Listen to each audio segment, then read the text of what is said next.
요즘 완전히 그 숨가쁘게 바뀌고 있는 국제 뭐 정세부터 사회 뭐 이런 것들까지 여러 가지를 이야기 한번 해보려고 합니다. 최근에 이제 일요일이었죠. 정말 심각한 일이 있었습니다. 그래서 여러분들도 그거 뉴스 보셨는지는 모르겠지만 저도 그냥 아침에 일어나가지고 별 생각 없는데 뭐 이렇게 핸드폰 보니까 뭐 막 속보 해가지고 막 사람들이 막 뭐 올리고 막 그러는 거예요. 그래서 이게 뭔가 봤더니 진짜 이 현직 대통령 이제 후보죠. 대통령 선거 출마 후보인 트럼프 전 대통령이 실제로 이제 총격을 맞았는데 정말 운 좋게도 구사일생으로 산 거죠. 머리를 이렇게 돌려가지고 피했다고 하는데 여기 귀에 맞았으니까 사실 머리를 안 돌렸으면 이렇게 뚫린 거죠.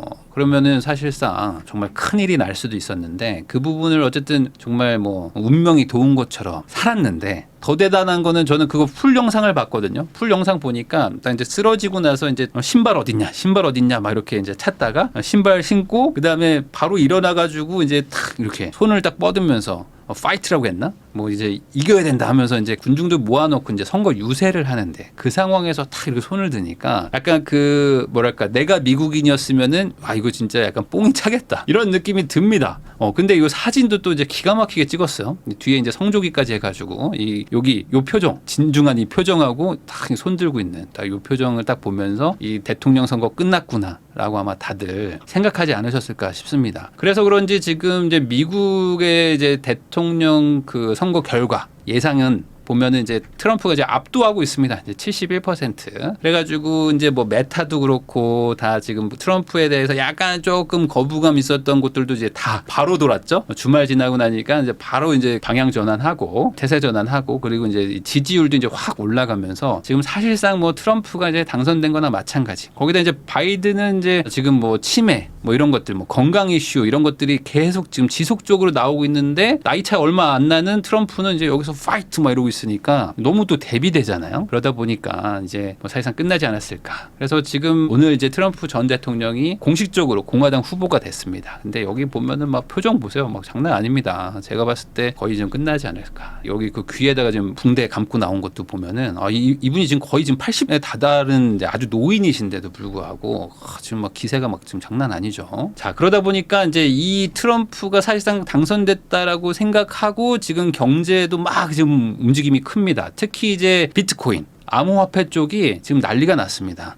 왜 그러냐면 이제 트럼프가 물론 이제 자선 기금 모금 행사에서 이게 지금 기금 모금 행사에서 말한 거긴 한데 내가 이제 암호화폐를 시장의 수호자가 되겠다. 민주당은 막 규제하려고 하는데 나는 안 그런다 하면서 막 이때 막 설명을 하면서 막 연설하는 게 있습니다. 요게 이제 딱 사람들의 이게 뇌리에 딱 스치면서 잠깐만 이러면 트럼프가 되면은 암호화폐 상승 아닌가 그럼 사야 되겠다라고 생각해서 어떻게 됩니까? 지금 바로 그냥 쫙 올라가기 시작합니다. 그래서 막 5% 6% 쭉 올라가다가 오늘도 약간 좀 빠지긴 있는데 어찌됐든 단기간에 거의 한 10% 가까이 상승한 거를 보면은 이 비트코인도 정말 이 변동성이 겁나 큽니다. 쭉 빠질 때는 아예 답 없나 보다 했는데 갑자기 또 탁 올라갔다가 좀 많이 올라가니까 다시 또 빠지고 막 이러고 있는 상황입니다. 어찌됐든 간에 지금 전 세계적으로 뭐 큰 이변이 없는 한 지금 차기 대통령은 트럼프라고 믿고 있는 상황인 것 같은데 여기서 이제 이런 얘기들도 하는 분들이 간혹 있어요. 이게 뭐 트럼프 대통령이 되면은 그러면 뭐 우리나라 뭐 부동산 가격은 어떻게 되는 거냐. 그래서 제가 뭐 한번 설명을 해보려고 합니다. 기본적으로 이제 트럼프 후보가 이제 대통령이 되면은 한국 경제에는 좋지 않을 것이다라고 말하는 게 조금 더 많더라고요. 아무래도 이제 트럼프 공약 자체가 약간 자국 우선주의 뭐 이런 것들도 있고 좀 주변에 외교 분쟁 이런 것들도 좀 생길 것 같고 이런 것들까지 고려를 해보면은 경제에는 좀 안 좋지 않을까요? 바이든 때는 그래도 좀 대미 무역 흑자도 좀 많아지고 했는데 조금 불안합니다 하는 의견들이 많긴 한데 사실 이 미국 대통령 선거가 이 부동산 특히 뭐 한국 부동산에 영향을 주는 거는 좀 제한적이긴 합니다. 물론 이제 주식이나 뭐 이런 것들, 코인 뭐 이런 금융자산 같은 것들은 한마디 한마디에 막 흔들리고 하지만 이 부동산은 사실 실물 경제이기 때문에 이쪽이 뭐 바로 직격적으로 영향을 받는다거나 그런 건 좀 어렵죠. 다만 이거에 대한 거는 지금 고민들을 하고 있는 것 같아요. 뭐냐면은 이 금리 인하 시기가 좀 늦어지는 거 아닌가라는 불안감을 갖고 있긴 한 거죠. 왜 그러냐면 기본적으로 이제 그 경제 정책을 보면은 약간 물가를 잡자 뭐 이런 거에는 조금 좀 약해요. 우선은 좀 뭐 자산 시장을 좀 이렇게 키우고 뭐 미국 우선주의를 해가지고 미국 경제를 살립시다. 이런 식으로 가다 보니까 야, 이거 물가 안 떨어지나? 이러면은 야 잠깐만 금리 안 내린다고 그랬는데 파월 의장이 야 그럼 금리 계속 가나 보다 이런 것들을 좀 생각하실 수는 있을 것 같아요. 아까도 말했듯이 어쨌든 자산을 좀 상승시켜 가지고 아 내가 집권하면은 주식시장 막 올라간다. 지금 주식시장이 상승세도 사실상 내가 당선될 거라는 걸 예측하기 때문이다. 뭐 이런 거를 공공연하게 얘기를 하고 있기 때문에 자산시장 상승시키려고 한다. 그럼 당연히 돈도 풀고 막 이런 것들을 막 하려고 하겠죠. 거기다 이제 자국 중심 경제를 막 키우려고 하니까 당연히 좀 이제 보호무역도 하고 막 관세도 때리겠다 이런 것들을 막 하고 있단 말이에요. 근데 이게 조금 오해일 수도 있는 것 같은 게 왜 그러냐면 여러분들도 이게 벌써 한 몇 년 전이니까 한 4년 전이죠. 4년 전에 요 사진 기억나실지 모르겠습니다. 표정이 너무 적나라한데 요 앞에 있는 분이 이제 파월 의장입니다. 이 파월 의장이 이제 미국 연준 의장으로서 요즘에 뭐 말 한마디로 지금 막 시장을 막 좌우하고 막 그러지만 사실 트럼프 전 대통령이 그런 거 훨씬 더 잘했거든요. 이때 지금 표정이 너무 심하지 않아? 얘 뭐라고 하는 거야 하면서 막 이러고 있는데 이때도 그랬어요. 뭐냐면 아니 금리 더 낮춰야 된다. 마이너스 금리 해야 된다 하는데 왜 파월 너 왜 말 안 듣냐 하면서 내가 얘 자른다. 막 공공연하게 막 얘기했던 사람이 트럼프입니다. 그리고 요번에도 말했어요. 연초에 내가 만약에 당선된다 그러면 파월 의장이 이제 26년 초에 이제 임기가 끝나는데 얘 이제 다시 내가 안 뽑는다. 뭐 이러면서 아주 그냥 그 강하게 말하고 있는 사람입니다. 그러니까 한마디로 무슨 소리냐면은 이 트럼프가 뭐 물가를 나는 신경 쓰지 않아. 근데 자산 시장은 상승시켜야 돼. 그리고 금리를 인하시켜. 막 이런 식으로 나올 수도 있는 거죠. 자, 지금 시장의 분위기는 확실히 좀 많이 달라졌습니다. 그래서 지금 이게 피격 전 얘기긴 하지만 파월이 또 이런 얘기도 했습니다. 이제 인플레 목표를 달성했다. 이런 얘기도 하면서 이제 시장에서는 이제 9월 금리 인하가 이제 90%를 넘어섰다라는 얘기가 나오거든요. 그래서 이런 얘기를 했어요. 최근 3개월에 세 가지 지표가 있었는데 특히 지난주의 지표는 어느 정도 자신감을 더해준다면서 조금 더 강력하게 말했습니다. 예전에는 확실하게 데이터가 나와야지만 내가 이제 방향을 설정할 수 있다 이런 얘기를 했는데 이제는 지표가 이제 확실하게 나왔고 인플레이션도 내려가고 노동시장도 확실하게 냉각되었기 때문에 방향성이 좀 설정이 되는 것 같다라는 뉘앙스로 이제 말을 합니다. 자, 그래가지고 실제로 지금 시장에서는 확실히 분위기가 달라졌어요. 한 번 내리는 게 언제냐? 이게 지금 9월 18일에 또 한 번 요 이제 FOMC 회의가 있는데 요때 거의 뭐 90% 내리지 않겠는가? 그러니까 이제는 동결에 대해서는 뭐 거의 아무도 생각을 안 하는 그런 분위기까지 온 겁니다. 그러니까 지금 시장은 9월 금리 인하를 지금 자신하고 있고 거기다가 지금 59%,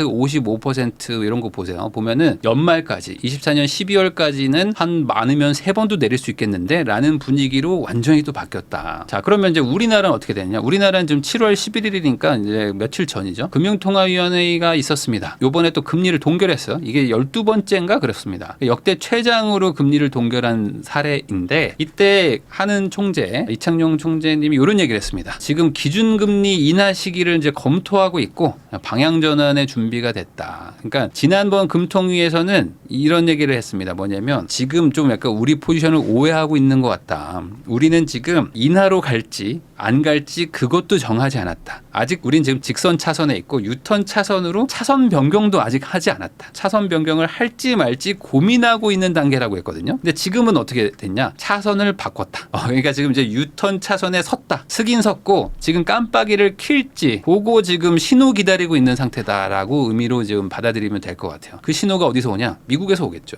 자, 근데 한국은행이 계속 예전부터 몇 달 전부터 똑같은 그 메시지를 전달하고 있는 것 중에 하나가 이겁니다. 뭐냐면 아니 우리가 좀 금리를 좀 낮추고 뭐 이런 걸 하고 싶어도 지금 부동산 특히 이제 집값을 자극할까 봐 좀 우려된다. 왜 지금 이 유동성이 막 계속 풀리고 이런 것들이 지금 일어나느냐 하면서 행정부에 대해서 약간 좀 조심 좀 해달라. 이런 그 메시지를 던진 게 있었거든요. 그러니까 한마디로 좀 정부 너네가 좀 부동산 잘 좀 해가지고 정책을 통해 가지고 금리 가지고 시장에 영향이 안 받게 정책이랑 이런 것들을 잘 좀 협의해가지고 좀 방향을 좀 바꿔봐라고 지속적으로 얘기를 했었는데 이게 잘 안 먹혔죠. 그러다 보니까 지금 이제 집값이 계속 상승하는 와중인데 지금 그 뉘앙스를 보면은 우리가 좀 내리긴 내려야 되는데 이거 집값을 우리가 자극할까봐 괜히 한국은행이 금리 내려가지고 집값 올라간다라는 덤태기를 쓸까봐 좀 걱정된다. 약간 이런 뉘앙스도 좀 느껴집니다. 자, 그러다 보니까 이런 얘기가 나오고 나서 뭐 우연인지 뭐 시기가 어떻게 좀 맞아서 그런 건지는 모르겠지만 금융감독원에서 이제 은행권 수장들을 싹 모아가지고 회의도 하면서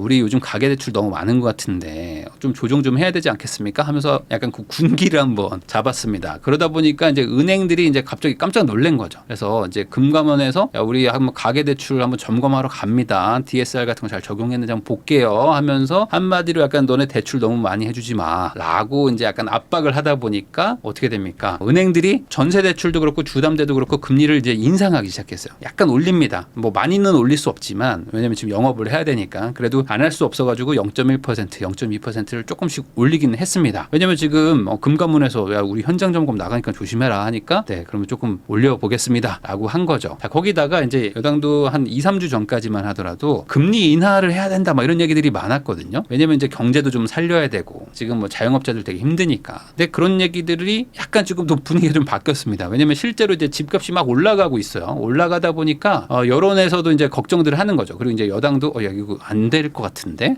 지금 금리 인하면 어떡하지? 라는 생각에 이 한국은행 내리면은 집값 상승을 좀 부추길 우려가 있기 때문에 좀 조심해 주시는 게 어떨까요? 하면서 당부를 하는 상황까지 왔다. 그러다 보니까 이제 그 국토부 장관도 나서가지고 얘기를 합니다. 지금 집값은 추세적 상승이 아니다. 그러니까 상승 전환됐다고 보기가 어렵고 지금은 약간 일시적으로 일부 지역에서 상승하고 있는 거기 때문에 여러분들 조금만 기다려 주시면은 저희가 이제 공급도 많이 할 거고 이게 수요도 좀 이제 사그라들면서 조금 잠잠해지지 않을까요? 라는 식으로 약간 진화를 하려고 멘트들이 막 나오고 있는 상태입니다. 지금 정부 관계자들이 지금 금리를 되게 걱정하고 있어요. 왜 그러냐면은 지금 여러분들 중에 뭐 느끼시는 분들도 있겠지만 지금 요인이 여러 가지가 있는데 그 중에 하락 요인이 잘 안 보이는 상황이란 말이죠. 하락 요인이 별로 없고 대부분 이제 상승 요인들이 많아지고 있는 추세에서 유일하게 지금 이 상승세를 좀 저지할 수 있는 게 이 금리란 말이죠. 이 금리 인하 기대감 때문에 올라가는 것도 있는데 금리가 지금 겨우 버티고 있는데 얘마저 지금 내려가기 시작하면은 사람들이 이거 심리가 완전히 바뀌는 거 아닌가? 라는 거를 걱정하고 있는 거죠. 자, 그런데 이제 시장의 기대는 이런 어떤 정부의 걱정이나 뭐 이렇게 정치권의 걱정과는 상관이 없죠. 여기는 어차피 이제 돈 때문에 움직이는 거니까 지금 미국도 저렇게 이제 금리 인하 시그널이 이제 명확하게 오고 그리고 한국도 아직 내리려고 하나 보다라고 사람들이 지금 생각하고 있기 때문에 시장에서는 그 시장 그 원가라고 할 수 있죠. 코픽스 금리도 막 떨어지고 이제 은행채도 내려가고 하면서 고정금리 변동금리 할 거 없이 시장금리는 하락 추세로 가고 있다. 당연히 뭐 국채도 막 다 떨어지고 있는 상황입니다. 그러니까 이제 앞으로 금리는 인하가 될 것이다. 라는 거에 자금들이 베팅을 하고 있는 거죠. 자, 이 시장이 금리 인하에 베팅하는 이유는 아까도 말씀드렸듯이 지금 상황이 되게 좋지 않기 때문입니다. 이게 집값이 올라가는 것 때문에 금리를 계속 잡고 있기에는 너무 상황이 안 좋다. 왜 그러냐면은 지금 물가도 많이 잡혔어요. 물가가 지금 2.4%까지 내려왔습니다. 이게 작년 대비 상승률이니까 물가 자체가 내려온 건 아닌데 상승률이 잡혀가는 거니까 이제 조금 안정화가 좀 되는 거죠. 그러니까 이제 물가가 이렇게까지 잡히는데 기준금리가 3.5잖아요. 3.5면은 좀 높은 수준이니까 물가에 맞춰가지고 금리를 좀 낮춰야 되겠다. 안 그러면은 경기가 막 쪼그라들면서 침체가 오는 거죠. 그래서 물가가 지금 6월 달이 2.4니까 이대로 가면은 한 7, 8, 9 정도 가면은 2% 초반까지 오히려 막 더 떨어지게 되면은 침체 오니까 이제는 금리 낮춰줘야 되겠다라는 분위기가 가는 거고 더 큰 거는 이겁니다. 바로 이제 자영업자 대출 연체율이 이제 엄청나게 높아지는 거죠. 특히 이제 자영업자들 중에서 전체가 아니라 이제 취약차주들이 있어요.